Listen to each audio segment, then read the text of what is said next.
Chapter 24. I watched in horror as the newborn flew through the air, colliding with Jacob.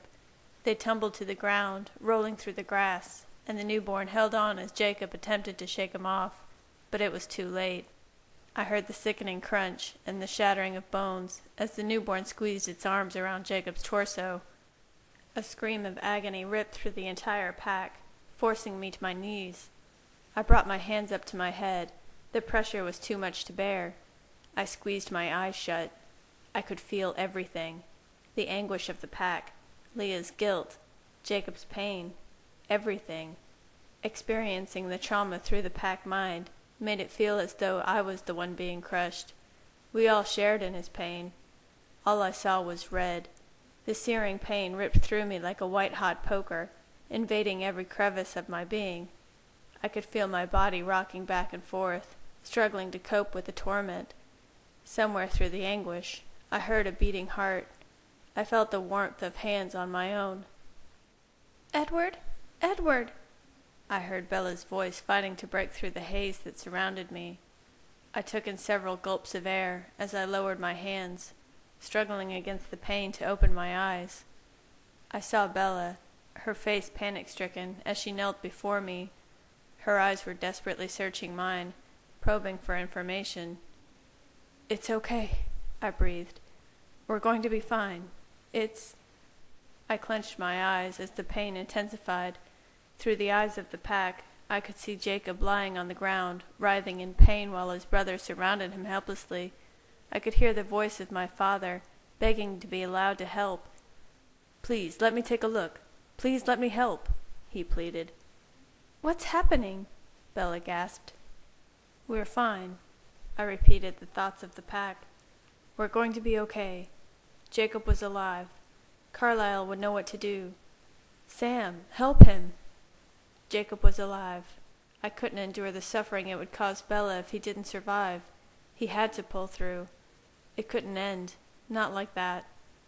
Bella's body began to slump forward, and I reached out to catch her. She looked up at me, fear and uncertainty overwhelming her. "They're coming. We need to go. Edward, you have to hurry." I jumped to my feet as I heard the thoughts from the meadow. The Volturi were coming, and there was no time to waste. "Seth," I shouted. "I'm coming. Jacob needs me." "No, you go straight home, now, as fast as you can." "I can't just go home. What if they need me?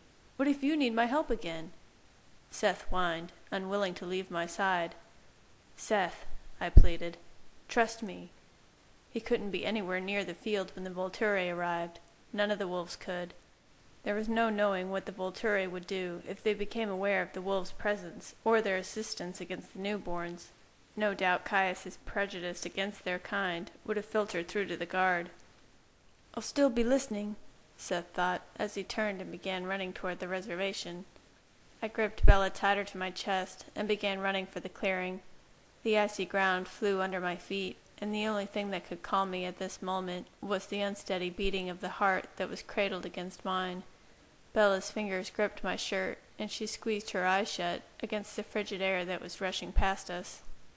"Edward," she murmured. "What happened? Edward, what happened to Sam? Where are we going? What's happening?" She didn't know. In all the chaos and confusion, I had neglected to clarify the danger. "We have to go back to the clearing," I explained. "We knew there was a good probability of this happening. Earlier this morning, Alice saw it and passed it through Sam to Seth. The Volturi decided to intercede." Her heart skipped a beat as she sucked in a ragged breath. The grip on my shirt tightened, and I could smell the fear coursing through her veins. "Don't panic," I soothed. "They aren't coming for us. I hope. It's just a normal contingent of the guard that usually cleans up this kind of mess. Nothing momentous. They're merely doing their job." I wished that were true, but I couldn't shake the foreboding feeling that their purpose was more dastardly than a standard cleanup. The timing was too perfect. Their coming here had to mean more. My thoughts went back to Aro. He would do anything to obtain Alice and myself, and even Bella for his guard, even going as far as to destroy his friend's family in order to acquire what he covets. I struggled to keep my voice calm. Of course, they seem to have timed their arrival very carefully, which leads me to believe that no one in Italy would mourn if these newborns had reduced the size of the Cullen family. Bella's eyes widened at the revelation. I could see in her eyes that she believed I was right.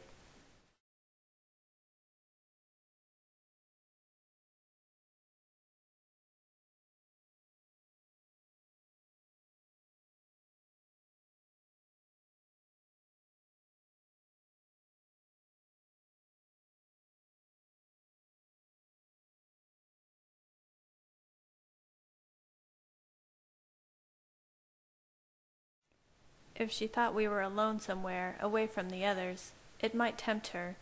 Like Victoria, Jane will probably guess I'm with you. Dmitri, of course, is with her. He could find me, if Jane asked him to.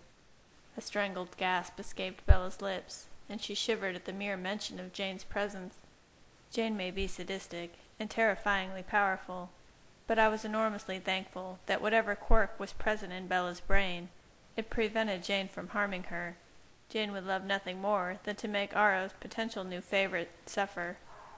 "Shh, Bella, shh," I soothed. "It's all going to be fine. Alice can see that." A pang of guilt stung at my heart as I lied to Bella for her own protection. Alice could only see as far as what the Volturi had already determined. Whether they decided to change their mind was another dilemma entirely. A puzzled expression crossed her face. "The pack?" she asked. "They have to leave quickly. The Volturi do not honor truces with werewolves." It was becoming increasingly difficult to keep Bella calm. The more information I gave her, the more upset she became. Was I divulging too much? Her heart rate continued to escalate to dangerous levels. "I swear they will be fine," I assured her. I wished I could promise the same for my family. The Volturi won't recognize the scent. They won't realize the wolves are there. This isn't a species they're familiar with. The pack will be fine. Her fingers gripped my shirt so tightly I was afraid the fabric might begin to tear. Her breathing was coming in short gasps. I wanted to comfort her, kiss her, soothe her, but there wasn't any time. I had to keep running. "What happened?" she asked. "Before, when Seth was howling, when you were hurt?" My jaw flexed as I fought back the words. I couldn't tell her, not yet. I couldn't bear to see the pain in her eyes when she learned that Jacob had been hurt.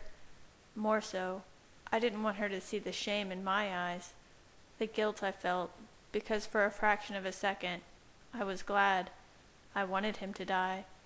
I wanted his interference in our lives to end. And I was jealous that I wasn't the one responsible. I winced, fighting back the natural urges, feeling immeasurably guilty for even thinking them. "Edward, tell me," she insisted. I closed my eyes for the briefest moment and took in a deep breath of frigid air. "It was all over," I whispered. "The wolves didn't count their half. They thought they had them all. Of course Alice couldn't see." I hesitated, wishing I could shield her from this. "What happened?" "One of the newborns was hiding. Leah found him. She was being stupid, cocky, trying to prove something. She engaged him alone." Her brow furrowed. "Leah? Is she going to be okay?" Leah wasn't hurt. I didn't pause to see her face. I instead fixed my eyes on the horizon, the thoughts of my family growing stronger with each step. I could now see the billowing purple smoke as it rose to the sky, the remains of the newborn army. The scent of scorched flesh and sizzling venom caused my nose to wrinkle and set my nerves on edge. Bella's eyes followed my gaze, and I was sure she could recognize the smoke from our own pyre on the mountaintop, although this was considerably more impressive. "Edward," she whispered. "Edward, someone got hurt?" "Yes," I nodded slightly. "Who?" she asked, cringing as she prepared herself for the answer. I wondered if she already knew, if she could sense it. She and Jacob shared a special bond, one I didn't yet understand. Even across the distance, could she feel his pain? I slowed our pace as we neared the clearing. the nervous thoughts of my family filling my head, only amplifying my concerns. I paused, just inside the tree line, and looked into Bella's eyes. Her lip quivered, and her eyes began to brim with tears. She knew. I could see it in her face. "Jacob," I whispered, confirming what I believed she already knew in her heart. She nodded absently. "Of course," she whispered. Her fingers loosened on my shirt, and her body sagged against mine as her eyes rolled into the back of her head. "Bella?" I whispered in a panic, shaking her lightly. Her head rolled from side to side, and her body hung limp in my arms. "Bella," I pleaded. I pressed my ear to her chest, still beating. The shock of the news must have caused her to faint. I squeezed my eyes shut and hugged her to me, hating that it had come to this, that her mind had been so traumatized that it was literally forced to shut down. I began walking again. "Carlyle," I called in an anxious voice. "Carlyle, please." "Edward? What's the matter?" "Oh no, she's not." I shook my head, blocking out Carlyle's alarmist conclusions, unwilling to comprehend the thoughts that Bella may have not survived. "She's unconscious," I whispered, attempting to hold back the hysteria that was creeping into my voice. I scanned the clearing before me. The wolves were gone, and all that remained were the members of my family, surrounding a pyre of dismembered newborns. The purple smoke filled the air, choking off the sun. But one newborn remained, a small girl cowering behind Jasper. I ignored her for the moment, focusing my attention on Bella. Carlyle ran to me, placing a hand on Bella's forehead and clasping her wrist in his other to check her pulse. He pursed his lips as he took her vital signs. "How did this happen?" "Victoria," I hissed, among other things. "Did he say Victoria?" "What? Victoria?" I nodded. Victoria found us. She was behind it all. Victoria and the visitor from Bella's room, Riley, came to find us because she assumed Bella would be with me, and she was right. I shook my head. Carlyle's eyes began raking over me, checking for injury. His eyes turned up to the sky, up the mountain, seeing the purple smoke that rose from its peak. "Are you hurt?" Esme fretted, pressing her palm against my cheek. "I'm fine," I shook my head. "It's Bella I'm concerned about." "When did she lose consciousness?" Carlyle asked. "Just a few moments ago. I was running with her, and she asked about—" I paused, closing my eyes. I shouldn't have told her. This was my fault. "Edward?" Esme asked. "What happened?" She asked about Leah, about the forgotten newborn, and that Jacob— I shouldn't have told her. "Don't say that," Carlyle sighed. "She deserved to know. After all you went through today, and with the news of Jacob's injury, it must have been too much for her." I let out a shaking breath and lowered myself to the ground. I sat in the moist grass, cradling Bella in my lap, and began stroking her face, silently pleading for her to awaken. Carlyle knelt beside her, taking her wrist between his fingers as he counted the steady heartbeats. "Care to explain?" I asked, gesturing to the young newborn crouching behind Jasper, who had her hands clasped over her ears and her eyes squeezed shut. "So young, so frightened. We just couldn't." "She surrendered," Carlyle muttered. Surrendered. I watched the scene play out in Carlyle's mind. The girl was cowering against the tree line, pleading for her life. True to form, Carlyle took pity on the newborn, unwilling to kill her when she refused to fight.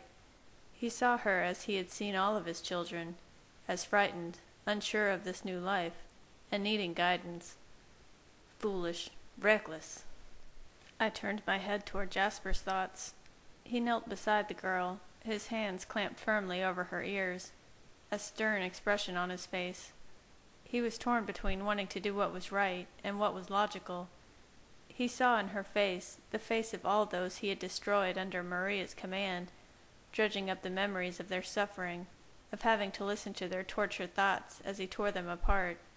But he couldn't reconcile the desperate need to escape his former self with the danger it posed his family to keep her alive, and he was willing to do whatever it took to protect our family. 62, 63, 64. Heart rate is steady. I ran my hand along Bella's cheek, praying she would awaken. Her body felt limp in my arms, her breathing so shallow that her chest barely moved. I leaned my cheek to the crown of her head and closed my eyes. "Bella, please wake up," I whispered. I began counting in my head, determining the length of time she had spent in an unconscious state. "Carlyle," I opened my eyes and looked at him. "It's been 5 minutes." "She'll come around when she's ready, Edward," he soothed, reaching out a hand to my shoulder. "She's had too much to deal with today. Let her mind protect itself."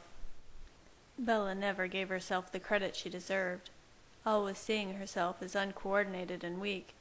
But truth be told, she was one of the strongest women I knew. She had to be in order to be a part of my world, to endure the hardships we had faced this past year. She would pull through this. She had to. But when? Would she awaken before the Volturi came? I shuddered at the thought of Bella being at an even greater disadvantage when they arrived. "Alice, how long do we have?" "Another 5 minutes," she called. "And Bella will open her eyes in 37 seconds. I wouldn't doubt she can hear us now." Esme knelt down beside me, taking Bella's hand in hers. "Bella, honey?" She began patting her hand softly. "Can you hear me? You're safe now, dear." She was safe, but it wasn't concern for her own life that put her in this state. It was Jacob's. She was so worried, so convinced that Jacob was lost, that her mind had completely shut down. Perhaps reassurance was what she needed to awaken. "He's going to live, Bella," I whispered, my lips softly brushing against her ear. I could only pray that she could hear me. "Jacob Black is healing as I speak. He'll be fine." Bella's heart skipped a beat, and the color began to return to her cheeks. I pushed back the twinge of jealousy that, once again, it was Jacob who awakened something within her when I could not. There was a bond there, one that could not be broken or denied, and if he suffered, she suffered right along with him. The fingers in Esme's hand twitched fractionally, and I watched as her eyelids slowly began to open. The knot in my chest gradually began to unravel, loosening its hold on me. She blinked several times until her eyes finally found mine. "Oh, Bella," I breathed, pressing my lips to hers, thankful beyond measure that she had awoken. "Edward?" she whispered. "Yes, I'm here," I answered, stroking her cheek. "Jacob is okay?" "Yes," I nodded, struggling to maintain my calm for her sake, all the while fighting back the urge to cry. My emotions were completely unfocused, torn between elation, solace, jealousy, and sorrow.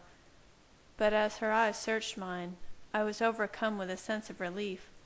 Through her eyes, I could see into the blinding beauty of her soul. Even if she decided to give her heart to another, I would cherish her soul for eternity. I couldn't deny her anything, including her happiness, even to my own detriment. "I examined him myself," Carlyle interjected. "The entire right side of his body was crushed. He's lucky to be alive. Lucky the bone fragments didn't pierce any major organs. His life is not in any danger. He was healing at an incredible rate." Carlyle's eyes flickered to mine for a millisecond. "So fast that I may have to re-break his bones and set them properly. Though his injuries were extensive enough that it will still be a few days before he is back to normal, even if the rate of repair holds steady. As soon as we're done here, I will do what I can to help him. I only pray that he will allow me to. Sam is trying to get him to phase back into his human form. That will make treating him easier." Carlyle paused, smiling to himself, and I felt a grin creeping on my own face as I listened to the private joke. Bella arched an eyebrow, clearly uncertain why Carlyle would find anything about this funny. "I've never been to veterinarian school," he chuckled. "What happened to him?" she asked. "How bad are his injuries?" She grimaced at the words, and Carlyle shot me a furtive glance. "Shall I disclose everything?" I nodded faintly. She needed to know the truth. "Another wolf was in trouble," he began. "Leah?" she offered. "Yes," he nodded. "He knocked her out of the way, but he didn't have time to defend himself. The newborn got his arms around him. Most of the bones on the right half of his body were shattered." I heard a sharp intake of breath as Bella's heart stalled. Her body stiffened in my arms, and I began rubbing her shoulders in an attempt to soothe her. "Sam and Paul got there in time," he continued. "He was already improving when they took him back to La Push." "He'll be back to normal?" she asked, biting her lip. "Yes, Bella," Carlyle smiled. "He won't have any permanent damage." She closed her eyes and took a cleansing breath, letting it out slowly. The tension in her shoulders gradually began to fade, and she leaned back into me as I bent down to kiss her forehead, my lips lingering on her clammy skin. "Almost time. 3 minutes," Alice whispered.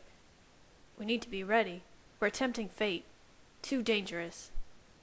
I glanced up as Jasper stood, aching to go to Alice, but anchored to his spot by the newborn under his charge. "You'd better open your eyes now," he told her. The girl squinted through the smoky haze, her eyes frantic as they searched for danger evident by Jasper's posture. He rubbed his arms, his fingers trailing over the fresh battle wounds.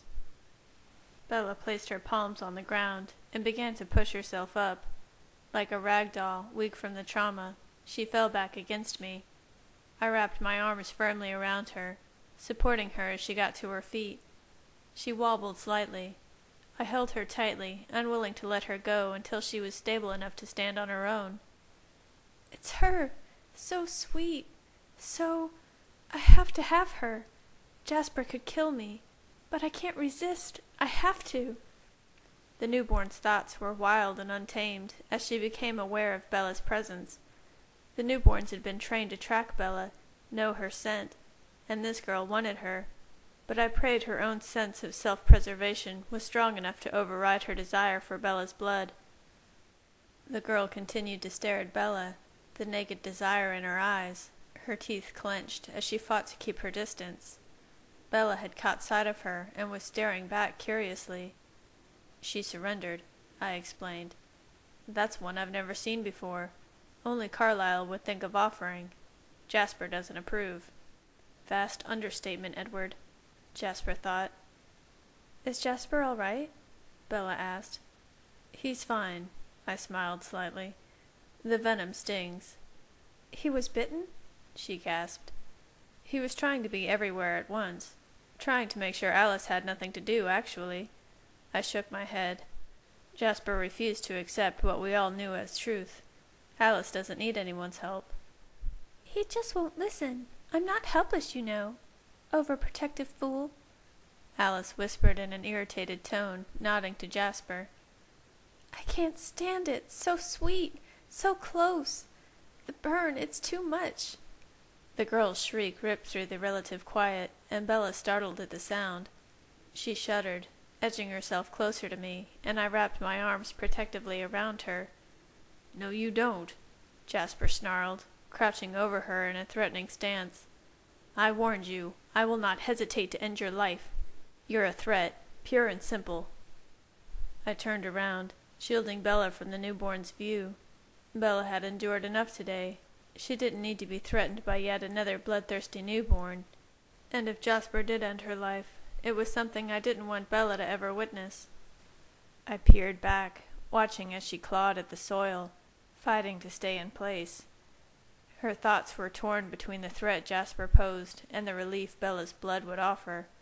Jasper leaned in closer, almost daring her to move. He did not like her one bit, and was eager for the chance to eliminate the threat she posed. Carlyle must have seen this too, because he swiftly ran to Jasper's side, laying a hand on his shoulder. "Have you changed your mind, young one?" he asked. "We don't want to destroy you, but we will if you can't control yourself." She glared at me, perplexed by my proximity to Bella. "How can you stand it?" she asked. I was almost certain she was speaking directly to me. "I want her.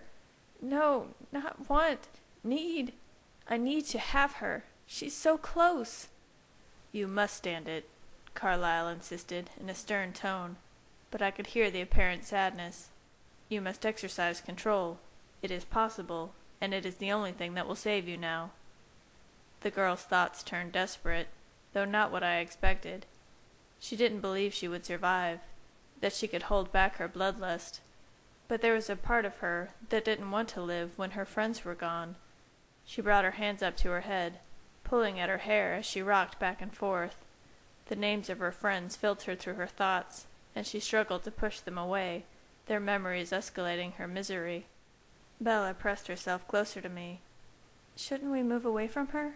she asked, her hands pulling at my arm in an attempt to put some distance between herself and the newborn that wanted her. I shook my head. "We have to stay here. They're coming to the north end of the clearing now." I could barely begin to make out their thoughts as they neared. Not nearly as smug as I had anticipated. Surprised, perhaps even disappointed. There was no doubt in my mind that they were displeased that our family remained intact. All eyes shifted to the north, awaiting the Volture's arrival. The tension in the air was thick as my family began to close in together, mates clasping hands, preparing for what was to come. I gripped Bella tightly to me, tensing as we waited to defend ourselves once again from a far deadlier foe. "What have we here? Interesting." Jane murmured through the haze. "The dark cloaks." My eyes shot to the girl cowering on the ground. She knew of the Volture? The way the newborns in Seattle had hunted, it appeared they gave no credence to the idea of the law, that they should maintain anonymity. "The dark-cloaked vampires had wanted my creator to succeed in destroying these yellow eyes." My eyes narrowed as I listened to the girl's thoughts, confirming what I already believed. The Volture had played their part in all of this. "4 of them, like last time." My teeth clenched as I continued to gather evidence of the Volture's treachery, watching as the girl recalled witnessing the Volture meeting with her creator in a small cabin in a field much like this one. I pushed the fury into the pit of my stomach. "Welcome, Jane," I said, biting back the venom that was rising to my throat. "All still here. Pity." Jane's calculating gaze scanned those who remained in the clearing, her eyes briefly falling on the newborn. "I don't understand," Jane said, tilting her head to one side. "Why save this one? Did they create her?" "She has surrendered," I explained. "Surrendered? Impossible." Carlyle gave her the option. A glint of malevolent delight flashed in Jane's eyes. "There are no options for those who break the rules." "That's in your hands," Carlyle whispered solemnly. "As long as she was willing to halt her attack on us, I saw no need to destroy her. She was never taught." "Ignorance is no defense. That is irrelevant," Jane sneered. "As you wish." Carlyle bowed his head, defeated. Jane rolled her shoulders back. "Aro hoped that we would get far enough west to see you, Carlyle. He sends his regards." "I would appreciate it if you would convey mine to him," he replied. "Of course," she smiled, glancing down at the newborn once more. "It appears you've done our work for us today, for the most part. Just out of professional curiosity, how many of them were there? They left quite a wake of destruction in Seattle."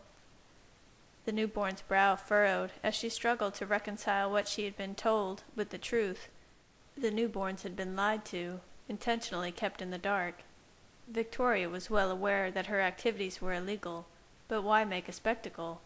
Was she hoping to enlist the help of the Volture? Or was she merely being careless with her little army? 18, including this one, Carlyle said, breaking me from my thoughts. 18, Jane repeated. and yet you all survived, even the human. All brand new, Carlyle added. They were unskilled. All? Jane hissed. That means she's still alive. Then who is their creator? Her name was Victoria, I answered. Was? Jane repeated, catching my use of the past tense. I nodded up the mountainside where the remains of Victoria and Riley continued to filter up to the sky. Jane's eyes narrowed as she gazed at the billow of purple smoke. A trick, she thought. She turned her head, calculating, tabulating in her head the number based on the quantity of limbs piled in the blazing fire set in the clearing. This Victoria, she was an addition to the 18 here? Yes, I nodded. She had only one other with her. He was not as young as this one here, but no older than a year. 20, Jane said. Who dealt with the Creator? I did, I said with smug satisfaction. My eyes flickered to the cowering girl on the ground, her thought surprising me. She was grateful that I had destroyed Riley, thankful that her friend's death had been avenged. Jane narrowed her eyes and followed my gaze. I cringed, knowing that I had inadvertently drawn Jane's attention to the newborn. You there, she sneered. Your name. The newborn glared defiantly at Jane, refusing to answer. I winced as I saw the malicious glee in Jane's thoughts, just before she unleashed her power on the girl. She screamed out in agony, writhing, the pain blazing through her. I winced, remembering the sensation all too well. No, please, no. She's just a child, Esme fretted. Your name, Jane demanded, reining in the fire so the girl could answer. Bree, she gasped, then screamed as the pain took hold of her once again. She twisted and thrashed on the ground, her thoughts pleading for death. She'll tell you anything you want to know, I hissed. You don't have to do that. Jane turned her gaze to me, smiling angelically. Oh, I know, she said matter-of-factly. Bree? Bree cowered, covering her head with her hands. Is his story true? Jane asked. Were there 20 of you? Her eyes darted frantically as she struggled to focus her thoughts. 19 or 20, maybe more, I don't know. Sarah and the one whose name I don't know got in a fight on the way. And this Victoria, Jane interrupted. Did she create you? Bree shook her head. I don't know. Riley never said her name. I didn't see that night. It was so dark, and it hurt. He didn't want us to be able to think of her. He said our thoughts weren't safe. Thank you for the reminder. Jane's eyes briefly flashed to mine. Tell me about Riley. Why did he bring you here? She asked. Riley told us we had to destroy the strange yellow eyes here. He said it would be easy. He said the city was theirs, and they were coming to get us. He said once they were gone, all the blood would be ours. He gave us her scent. Bree lifted a shaky finger, pointing it at Bella. Bella shifted closer to me in response. He said we would know we had the right coven, because she would be with them. He said whoever got to her first could have her. My body tensed at the thoughts of Bella being some prize to be won, a competition between newborns fighting for her blood. Jane snickered. It looks like Riley was wrong about the easy part. So naive, such a waste. I watched Bree intently, more interested in her thoughts than the ones in Jane's twisted mind. Bree had seen Jane before, watched her meet with Victoria. She inferred that one of us must be a mind reader, if they were told their thoughts weren't safe. She glanced between my family members, wondering which one of us it was, hoping to enlighten us of the Volturi's sedition. She sat up straighter, a new boldness in her stance. I don't know what happened, Bree continued. She recalled the confusion of the battle, the terror of watching her friends being torn apart, the mysterious sounds of the wolves that she assumed were another breed of vampire.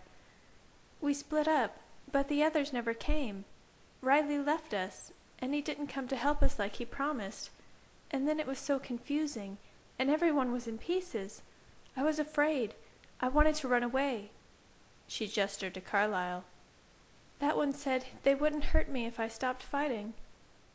Ah, but that was not his gift to offer, young one, Jane murmured, her voice dripping with false compassion. Broken rules demand consequences. Jane turned to Carlyle. Are you sure you got all of them? The other half that split off? He nodded. We split up too.